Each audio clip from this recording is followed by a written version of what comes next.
El INAMI pronostica lluvias para este fin de semana en la Sierra y la Amazonía y dice que se mantendrán hasta diciembre, marcando así el fin de la sequía.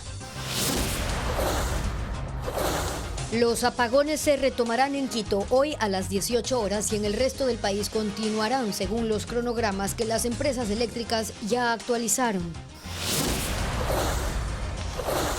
Luego de 4 días sigue sin control el incendio forestal en Panzache, Cotopaxi. El fuego consumió 400 hectáreas de pinos y pajonal y 10 bomberos tienen síntomas de asfixia. El último informe forense de la teniente Pamela Atti da un giro dramático porque cambia las causas de muerte y exculpa a los militares vinculados por ese hecho. Los 3 municipios más grandes del país se oponen y cuestionan la decisión del gobierno de controlar sus cámaras de vigilancia a través del ECU 911. Decenas de casas arrasadas, 23 muertos, barcos destruidos y más de 2 millones de personas sin servicio eléctrico por el paso del huracán Helen por la Florida y Georgia. Buenas tardes, amigos. Comenzamos Televistazo con el pronóstico de lluvia en el país. Estefi. ¿Qué tal, Gaby y amigos? Buenas tardes. El INAMI indicó que habrá precipitaciones en la Sierra, Amazonía y la costa norte.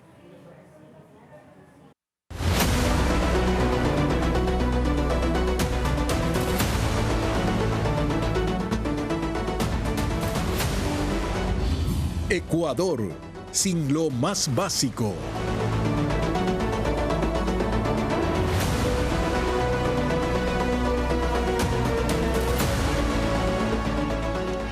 Las empresas eléctricas actualizaron el cronograma de apagones que regirá para la próxima semana. Cada empresa eléctrica se encargó de elaborar los listados con las franjas horarias en las que se suspenderá el servicio. En el caso de Quito, el ministro de Energía, Antonio Goncalves, informó que los apagones se retoman desde hoy.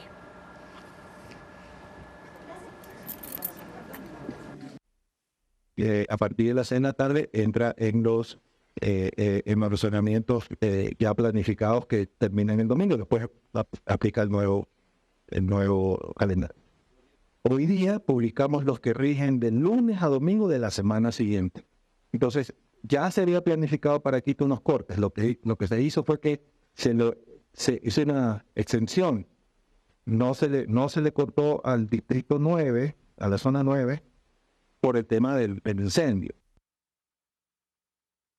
Según el INAMI, hasta el lunes lloverá en toda la sierra. Si ese pronóstico se cumple, los incendios se apagarán, los caudales de los ríos mejorarán y con ellos la situación de la generación eléctrica del país. Francisco Garcés cuenta qué sucederá en los próximos días.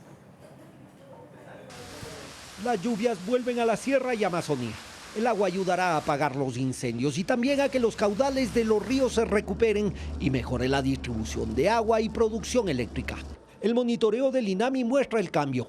Este viernes empezaron las lluvias en Zamora, Loja y Morona y durante el fin de semana se extenderán a toda la sierra y gran parte del oriente. En Quito pueden ser intensas desde la tarde del sábado y se mantendrán al menos hasta el lunes. Entre el día martes, miércoles, jueves, viernes, incluso la próxima semana en la capital, podríamos tener una reducción en la distribución de las lluvias. Podría darse un evento un poco más aislado, más bien en la zona sur. Tienden a ya no ser tan prolongados los días sin lluvias. Las lluvias que se avecinan serán el fin de la sequía en el país. Ayudarán a aplacar los incendios en algunas zonas y aumentar el caudal de los ríos. Desde Cañar hacia el sur, las lluvias serán continuas y su persistencia será fundamental para mejorar los caudales del río Paute y alimentar los embalses de las hidroeléctricas más importantes del país. Bueno, el término de sequía sí, ya se terminaría como tal porque ya vamos a tener entre 3 o 4 días. Tenemos que ver si la cantidad de precipitación y en la distribución que se va a dar llega a ser suficiente como para alimentar a los embalses. Lo que sí podemos decir es que evidentemente va a ayudar a salir de los mínimos históricos que estamos. Si el pronóstico se cumple, las condiciones de generación eléctrica mejorarán desde la próxima semana. Hasta este viernes, las hidroeléctricas funcionan parcialmente por falta de agua y la imposibilidad de que los embalses se recuperen. El de Mazar, en el Paute, superó solo por unas horas la cota mínima y subió a 2.117 metros. La hidroeléctrica empezó a generar y el embalse cayó 1 metro. No es diferente a lo que sucede en Amalusa, que es el embalse de la central Paute Molino. Se mantiene entre 1982 y 1984 metros. cifra que le permite generar al 15 o 20% de su capacidad durante la mitad del día. Coca-Codo Sinclair en Napo también se beneficiará de las lluvias. Ahora funciona al 30% de su capacidad porque el río Coca tiene un caudal de 120 metros cúbicos por segundo, de los más bajos registrados en los últimos 60 años. Estos números mejorarán al menos hasta enero según el INAMI, porque las lluvias serán constantes y en algunos periodos entre octubre y noviembre de gran intensidad. Y los cortes de agua potable continúan en al menos 15 provincias de la costa, sierra y oriente. Los racionamientos son de hasta 12 horas, como informa Luis Alfredo Zúñiga. La sequía y los apagones mantienen con racionamientos de agua, al menos a 15 de las 24 provincias del país. Así se evidencia en la costa, en Manabí, Guayas y El Oro, en la sierra, en Carchi, Imbabura, Pichincha, Santo Domingo, Cotopaxi, Bolívar, Tungurahua, Azuay y Loja. Además de Napo, Sucumbíos y Pastaza en el oriente. La sequía sigue golpeando a Cuenca desde agosto y los cortes de agua se mantienen en las parroquias Tarqui, Baños y Turi. Suspensión del servicio de 3 a 5 horas al día. De los 4 ríos de la ciudad, 3 mantienen un caudal bajo este viernes y el río Tarqui sigue en estiaje.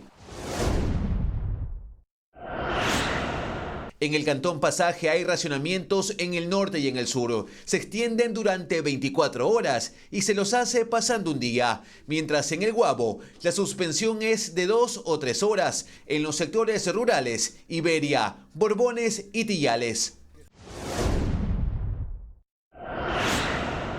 En Guayaquil los cortes serán de 12 horas en 50 sectores. Esto se debe a trabajos que realizará Interagua en un acueducto y se realizarán desde las 10 de la noche de este viernes hasta las 10 de la mañana del sábado. Quito no escapa a los racionamientos. 45 barrios tienen cortes de agua este viernes y se extienden por 12 horas. En 24 sectores iniciaron a las 7 de la mañana y se mantendrán hasta las 7 de la noche. Y en el resto será de 7 de la noche a 7 de la mañana del sábado. En Arosemena Tola la situación se mantiene. Hay 3.000 habitantes afectados con racionamientos de agua potable durante 19 horas todos los días. La captación de agua en Pastaza es mínimo y esto afecta el servicio para 2.000 personas de la cabecera cantonal de Arajuno.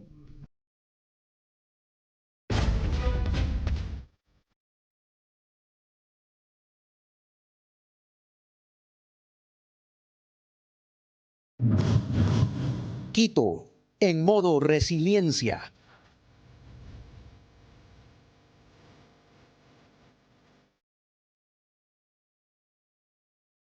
La movilidad y la atención en dependencias municipales se retomó este viernes en Quito tras los incendios que iniciaron el pasado martes. Este viernes el Ministerio de Educación define si los estudiantes vuelven a las clases presenciales. Adriana Bermeo con el informe. Quito vuelve parcialmente a la normalidad tras los incendios que afectaron al cerro Auqui, Guápulo, Bellavista y González Suárez. Este viernes, el tránsito en las vías que colindan esas zonas fue el habitual. El túnel Guayasamín, que une el hipercentro de la capital con los valles de Cumbayá y Tumbaco, está abierto desde ayer en las 2 direcciones, pero se restringe a un solo sentido en horas pico. Solo un tramo de la calle de los Conquistadores desde la avenida Simón Bolívar hasta el Parque Navarro en la Floresta se mantendrá cerrado por tareas de limpieza y mantenimiento. Está previsto que se habilite a partir de las 6 horas del sábado. Habrá apagones en Quito desde hoy a las 18 horas y durante el fin de semana en los horarios previstos. El Ministerio de Energía anunció que a partir del lunes 30 de octubre los cortes serán 2 o 3 veces al día y de hasta 5 horas cada apagón. Las clases se mantienen virtuales. El Ministerio de Educación revisa informes sobre la calidad del aire y esta tarde anunciará las disposiciones para la próxima semana. Los funcionarios municipales volvieron a sus oficinas. Las administraciones zonales, agencias metropolitanas y el municipio atendieron en sus horarios habituales. En los páramos de Panzache, al oriente de La Tacunga, aún persisten 2 puntos del incendio forestal que ha consumido 400 hectáreas de vegetación. Los bomberos intentan evitar que se contaminen las cuencas hídricas de la zona. Patricio Viera con la noticia.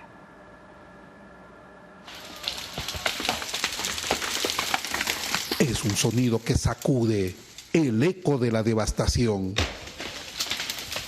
Los pinos reducidos a esqueletos carbonizados tras el paso feroz del fuego hace 4 días comienzan a caer uno a uno en los páramos de Panzache en Cotopaxi.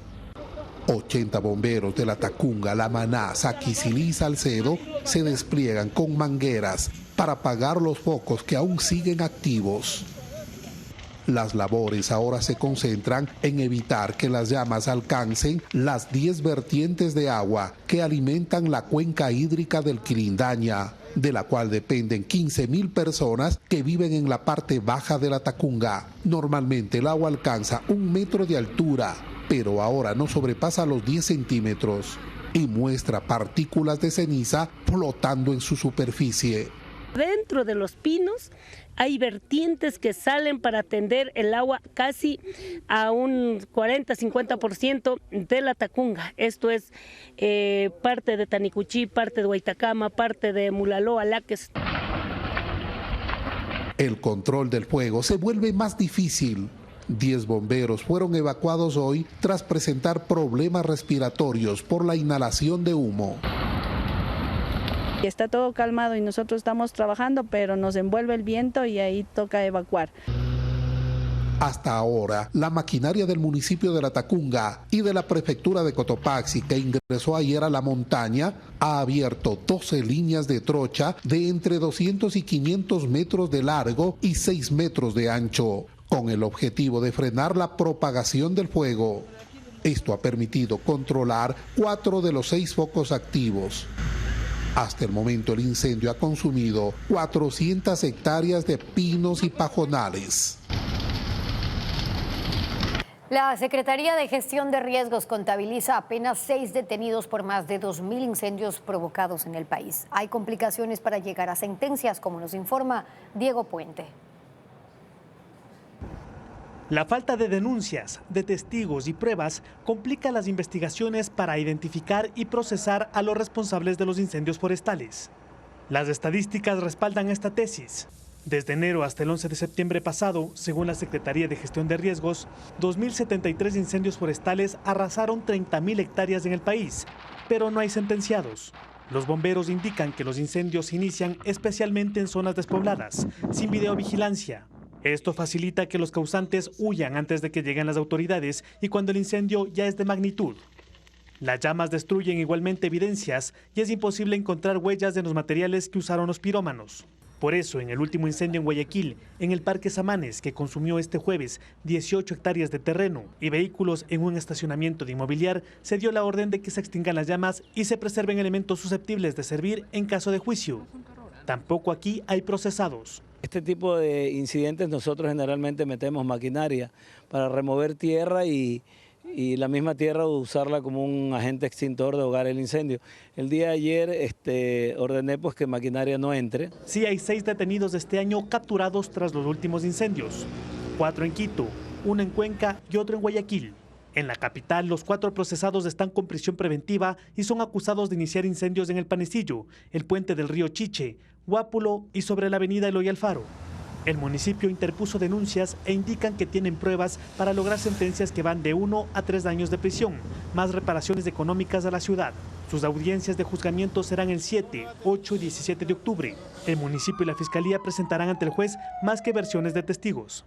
En relación, además de las fotografías, además de las evidencias, además de los cables, además de los fósforos, además de todos los elementos que nos llevan a la conclusión de que la persona iba a iniciar un incendio. Ayer, en otro incendio en Guayaquil, fue detenido un hombre que, según la alcaldía, inició fuego cerca de la Universidad Católica. Fue llevado a la unidad de flagrancias. En Cuenca fue detenido un hombre por iniciar una quema agrícola que se salió de control. En este caso, las penas previstas van de 3 a 6 meses. Helene tocó tierra y golpeó con fuerza en Estados Unidos el jueves por la noche. El fenómeno ingresó como un huracán de categoría 4 y dejó 23 muertos. Con el paso de las horas pierde intensidad. Pese a ello, las autoridades esperan daños catastróficos. El huracán Helene de categoría 4 tocó tierra cerca de Perry, Florida, con vientos de 225 kilómetros por hora.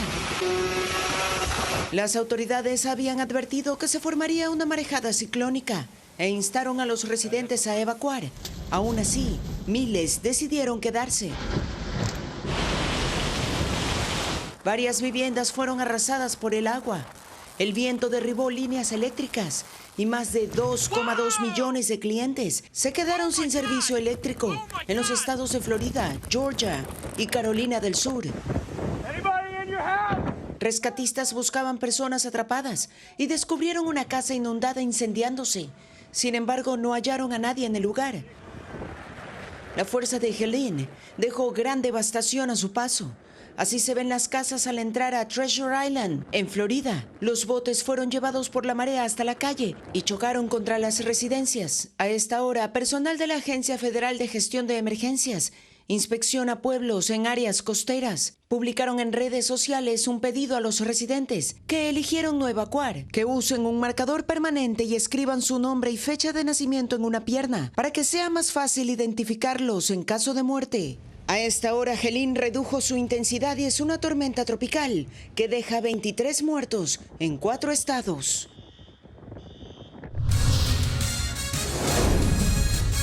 Desde los municipios existen dudas sobre la capacidad del gobierno para controlar los sistemas de videovigilancia que ahora serán administrados por el ECU 911. Ya se lo contamos. Secretarios de Estado, concejales y otros funcionarios renuncian para poder participar en las próximas elecciones. La principal aspiración es ir a la Asamblea. Patricio Díaz informa quiénes dejan sus cargos.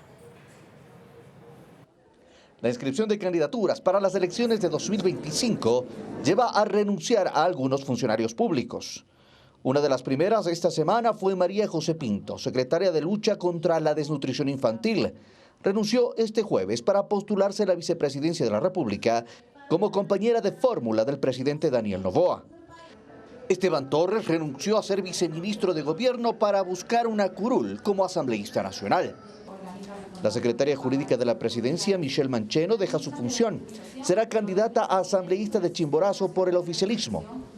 Antes renunciaron a sus ministerios Sade Fritsch, Nils Olsen y Andrés Kushmer, que esperan llegar a la asamblea por ADN. La Constitución obliga a los funcionarios de libre remoción a dejar sus cargos antes de inscribirse a una candidatura. Y el Código de la Democracia a las autoridades de elección popular a renunciar si se postulan a un cargo diferente al que ejercen.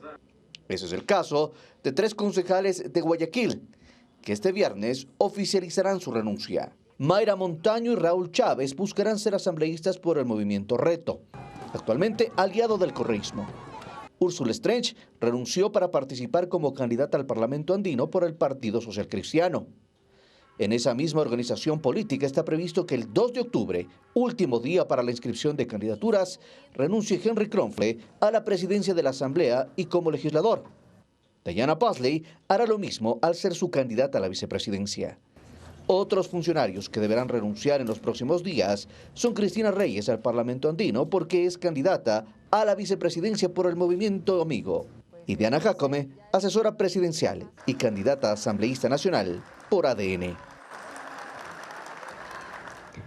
Un nuevo conflicto político se desató por las cámaras que vigilan a Guayaquil, que desde este jueves pasaron a ser administradas por el ECU 911. Diego Cuenca describe este episodio que rompe el trabajo unificado que ambas instituciones hacían desde hace 5 años. Esta vez, la pugna entre el gobierno y el municipio de Guayaquil es por las cámaras que vigilan la ciudad. Aunque fueron compradas por la empresa de seguridad municipal, el ECU 911 ahora debe tener el control absoluto de los dispositivos, pero no ha podido hacerlo, denunció su directora. En el cantón Guayaquil nos han bloqueado el acceso a 16.000 cámaras, por lo cual hemos interpuesto la acción judicial pertinente ante Fiscalía. Este reclamo surge porque el decreto presidencial 397 ordenó que desde la semana anterior las cámaras de los municipios sean administradas exclusivamente por el ECU 911. No se perdió ninguna interconexión, como lo han indicado. En simultáneo, para desmentir las acusaciones, el presidente de Segura EP, que es la empresa de seguridad municipal, invitó a los medios a la sala de monitoreo para demostrar que el sistema seguía funcionando. Que nadie ha desconectado ninguna cámara. Lo que sí ha sucedido es que a través de la resolución firmada por la directora nacional del CIS ECU 911, la abogada Ayala da por terminado los convenios entre el ECU 911 y Segura EP. Aunque el gobierno sostiene que esa medida es para articular los sistemas de vigilancia, acabó con el trabajo unificado que desde el 2019 ambas instituciones hacían para atender las emergencias de Guayaquil. Ahora todo volverá a ser como antes, cada quien por su lado.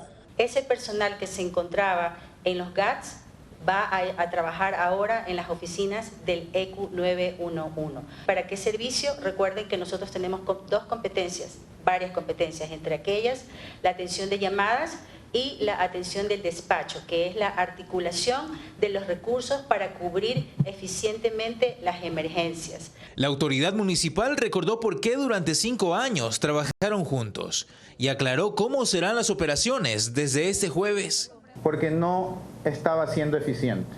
La seguridad al día de hoy es 100% en Guayaquil, manejada por Ministerio del Interior, Fuerzas Armadas en territorio, y ahora en recepción de llamadas y despacho de alertas por el ECU 911 nacional. Es decir, se está centralizando toda la gestión de seguridad ciudadana.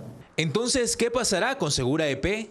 La empresa continuará con actividades de gestión de riesgos, tránsito, movilidad, violencia de género y reconstrucción del tejido social. Pero mientras tanto, tienen que capacitar al personal del ECU 911 para que puedan usar sus equipos sin ellos. Resignación, dudas y oposición es lo que genera el decreto presidencial que dispone que el ECU 911 asuma el control absoluto de los sistemas de videovigilancia y de monitoreo de incidentes que los municipios tienen instalados en distintas ciudades del país. Desde los gobiernos autónomos descentralizados existen dudas sobre la capacidad del gobierno para controlar los sistemas municipales. El control de los sistemas de videovigilancia desde el ECU 911 no es un asunto de ahora. El primer decreto determinando cómo se deben manejar esas herramientas se lo expidió en marzo. Y en agosto se lo complementó con otro en donde se especifica que el control de los centros de procesamientos de datos sobre seguridad ciudadana será ejercido únicamente por el organismo gubernamental.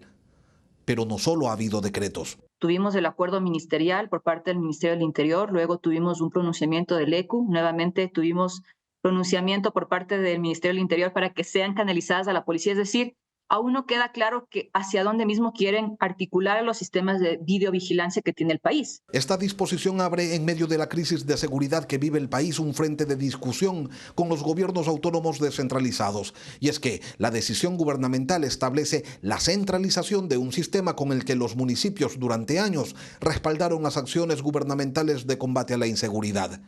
Y el problema radica en que el sistema ECU 911 cuenta con espejos de las cámaras municipales a costo de los cabildos, es decir, ya tienen acceso a la información.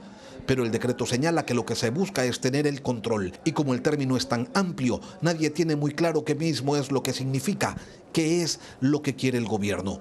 Y esto genera reacciones entre los alcaldes. Por ejemplo, el de Guayaquil, a través de un tuit, ayer en la tarde señaló: ahora el ECU 911 asume el control. Exigimos que se mantenga la calidad de este servicio vital para 2.8 millones de ciudadanos.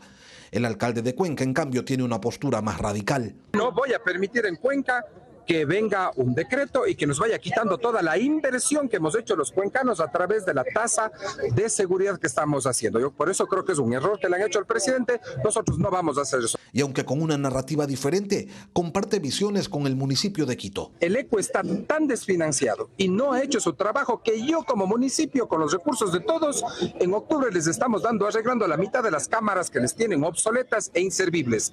¿Acaso están queriendo que lo que sirve le demos a un ente que ha destruido y que no ha cuidado?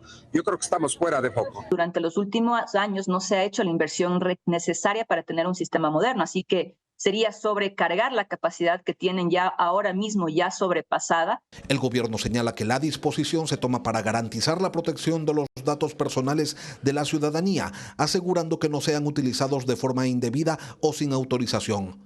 Pero no ha dicho una palabra sobre la incidencia que tendrá este control de los sistemas de videovigilancia en las acciones a desarrollar para garantizarle seguridad a la población.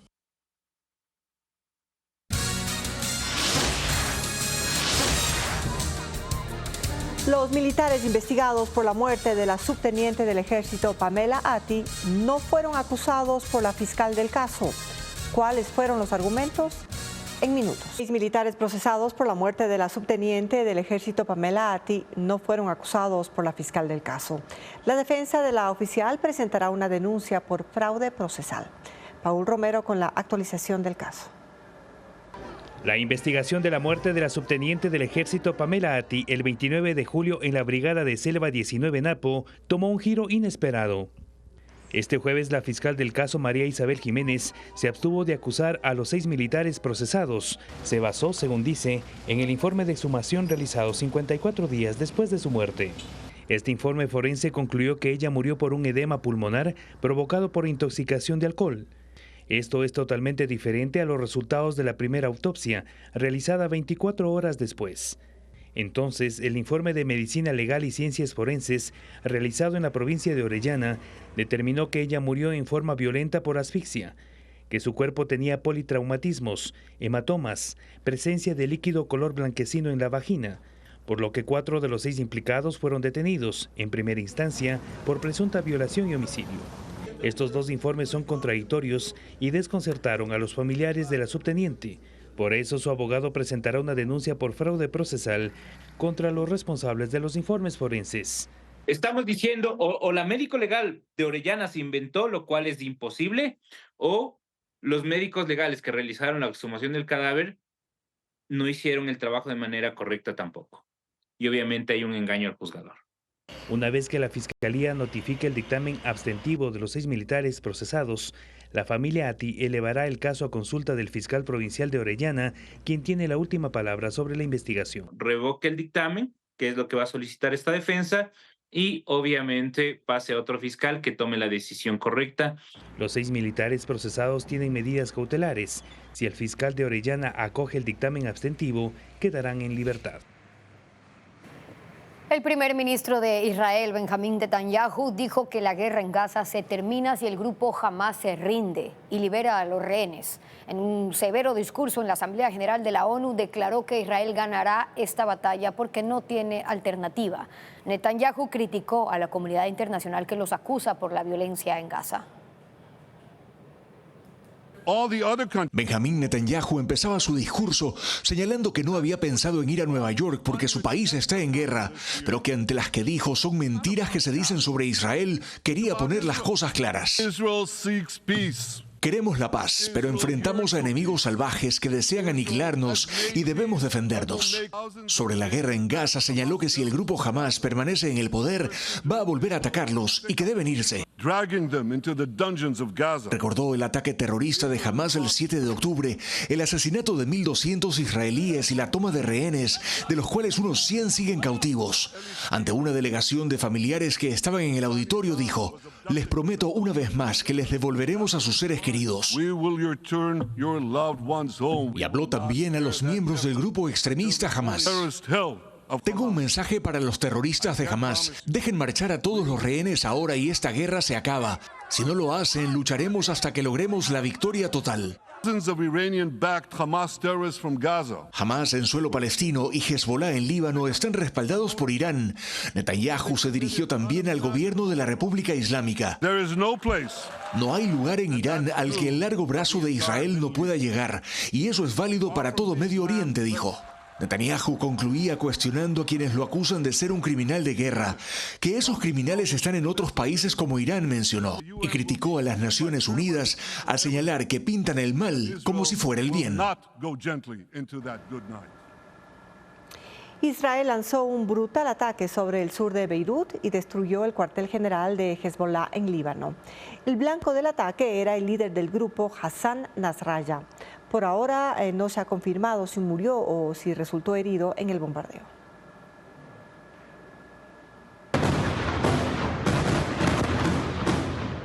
Los misiles fueron lanzados por aviones de combate israelíes contra un edificio de Dahiyya, un barrio del sur de Beirut, reduciéndolo a escombros. Las fuerzas de Israel dijeron que se trató de un ataque preciso contra el cuartel general del grupo islamista Hezbollah, que estaba rodeado de edificios residenciales. Según fuentes libanesas, al menos 6 estructuras quedaron destruidas. El blanco del ataque era el líder de la milicia Hassan Nasrallah, pero por ahora la información sobre su estado es contradictoria. Algunas agencias de noticias aseguran que está bien, que pronto se pronunciará sobre el bombardeo, y otras lo dan por muerto. El primer ministro de Israel, Benjamin Netanyahu, autorizó el ataque desde Nueva York antes de su participación en la Asamblea General de Naciones Unidas. El primer informe de víctimas señala que hay al menos 2 fallecidos y 76 heridos, cifras que irán cambiando cuando se remuevan los escombros. El alcalde de Nueva York, Eric Adams, llegó a una corte en Manhattan para ser procesado por delitos federales por actos de corrupción. Está acusado de haber recibido contribuciones ilegales a su campaña y centenares de miles de dólares en costosos viajes para ejercer influencias a favor de empresarios turcos. Según la Fiscalía, los sobornos incluyeron pasajes de avión, estadías en lujosos hoteles en Turquía, en Francia, en China, en Sri Lanka, en India, Hungría y Ghana. Este mediodía, Eric Adams fue presentado ante la magistrada Catherine Parker para la lectura de cargos. Donald Trump asegura que si gana la presidencia solucionará muy rápido la guerra entre Rusia y Ucrania. Hoy recibió al presidente Volodymyr Zelensky en Nueva York para discutir detalles del llamado Plan de la Victoria. Zelensky estuvo ayer con la candidata demócrata Kamala Harris, quien advirtió que si Ucrania se rinde será muy peligroso. El presidente de Ucrania, Volodymyr Zelensky, presenta en los Estados Unidos su llamado Plan de la Victoria, una serie de lineamientos para fortalecer al país, tanto en el plano militar como en el diplomático, en el camino a ganar la guerra con Rusia. Ha dicho que necesita la ayuda de Washington y sus aliados.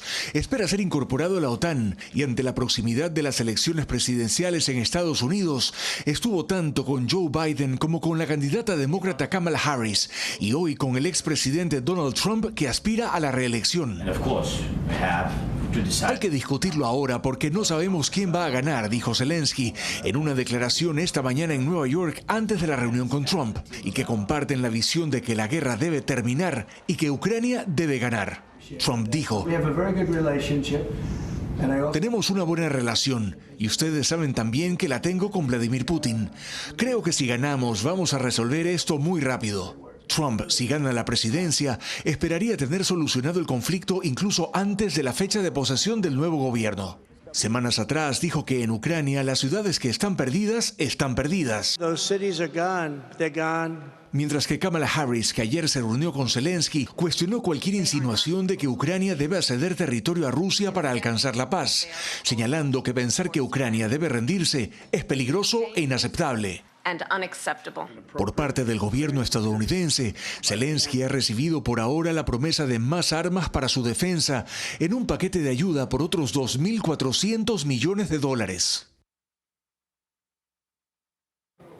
Y el Papa Francisco dirigió esta mañana a las autoridades de Bélgica después de un encuentro privado con los reyes del país. Y tenemos un informe de Beatriz Ríos, de la Alianza Informativa Latinoamericana. Si el Papa Francisco se encuentra ya en Bélgica, hoy ha sido recibido por los reyes y por el primer ministro saliente, Alexander De Croo, y en esa recepción el Papa se ha dirigido a la nación.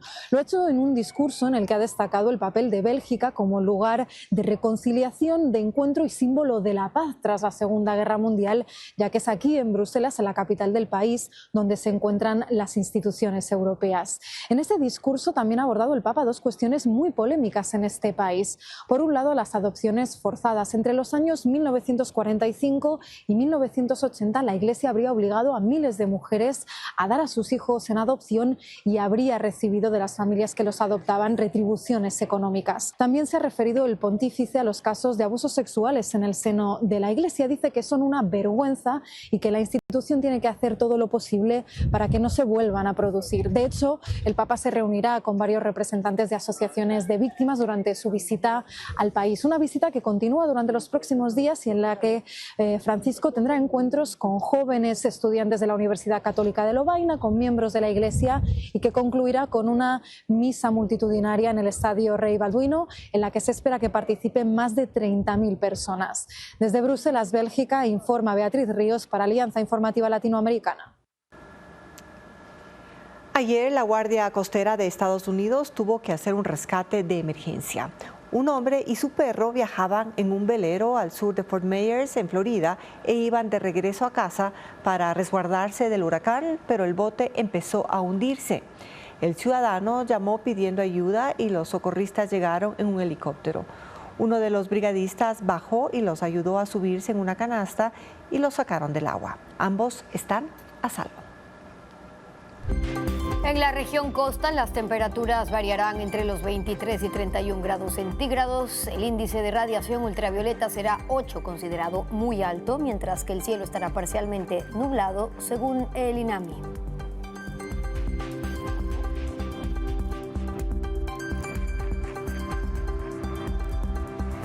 Mientras esta tarde el INAMI pronostica lluvias en la región sierra. Asimismo, habrá temperaturas entre 18 y 25 grados centígrados. Por su parte, el índice de radiación será 8. Esto se considera muy alto.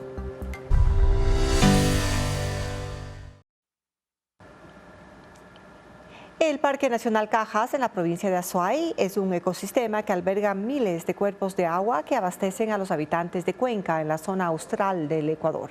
Además, es el hogar de cientos de especies de animales y plantas reconocidos por la UNESCO como vitales en la Reserva de la Biosfera. Ecuaterra recorrió esa área protegida.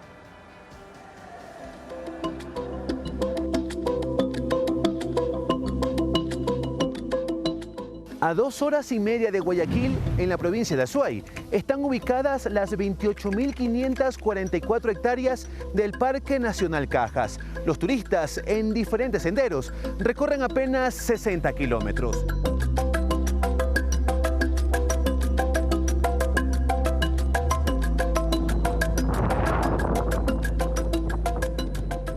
Este es un paraíso natural que debe su nombre a la palabra quechua cacha, que significa frío. En un día puede haber heladas, lluvia, neblina y sol intenso. La temperatura puede descender hasta 2 grados centígrados bajo cero. Grandes elevaciones protegen una de las principales riquezas, el sistema lacustre. La más conocida es la Laguna Toreadora de 19 hectáreas. Pero este parque nacional tiene 4.265 cuerpos de agua interconectados, de los cuales 180 tienen más de 1 hectárea. Aguas cristalinas y mansas, en las que se reflejan montañas, y también albergan vida. Truchas y bagres habitan en sus profundidades. Ubicadas a 40 kilómetros de la capital Azuaya, todas son vitales para los cuencanos, porque de estos afluentes nacen los ríos Tomebambe y Yanuncay. La importancia de estos dos ríos es que genera el 40% de agua para la ciudad de Cuenca.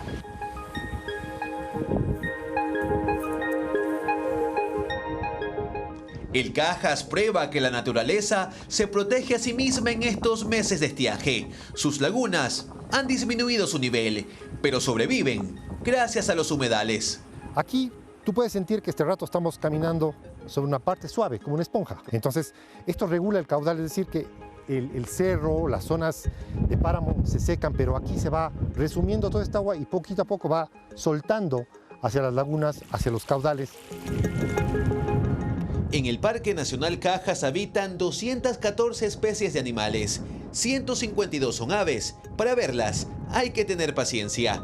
Entre ellas está el escurridizo trogón enmascarado, la urraca turquesa o el pato rojizo andino, más fácil de encontrar, ya que reposa en las lagunas. También hay 43 clases de mamíferos que han sido captados por las cámaras de los guardaparques de Tapepe, como el oso de anteojos, el venado colorado y el tapir andino. Además, hay 15 especies de anfibios y 4 de reptiles. La flora brinda un espectáculo de colores. 700 tipos de plantas y 100 de ellas son medicinales. A 4.000 metros sobre el nivel del mar, el paisaje está compuesto en un 80% por pajonales que almacenan agua, bosques con árboles de hasta 4 metros y plantas llamadas tipo, que sirven para evitar el malestar causado por la altura. Primero es un anestésico, ¿no? Y si uno respira, si uno la percibe, la huele, pues le ayuda a descongestionar las vías respiratorias. Más abajo, a 3.160 metros sobre el nivel del mar, el panorama cambia. Un sendero que se recorre a pie lleva al bosque montano alto, caracterizado por un clima fresco y sin vientos fuertes. La vegetación, los árboles, están mucho más próximos a un cuerpo de agua. Los colores de las hojas son más intensos y los árboles alcanzan 13 metros. Resaltan las bromelias por su tono rojizo, que almacenan agua y son microhábitats para insectos y anfibios. Todo crece al pie de la laguna Yaviucu, de 18 hectáreas. Su agua es cristalina y surte a aves y alpacas. Este ecosistema es protegido por 19 guardaparques. Les preocupa el crecimiento urbanístico cerca del Parque Nacional y cuidan que los 150.000 turistas que llegan al año no afecten el equilibrio natural. Se recomienda a los visitantes no ingresar con mascotas, evitar el botar basuras y las fogatas dentro del área protegida. La importancia del Cajas fue reconocida por la UNESCO en 2013, año en el que incluyó al Parque Nacional junto a otras áreas protegidas, denominándolas el Macizo del Cajas, en la red mundial de reservas de biosfera.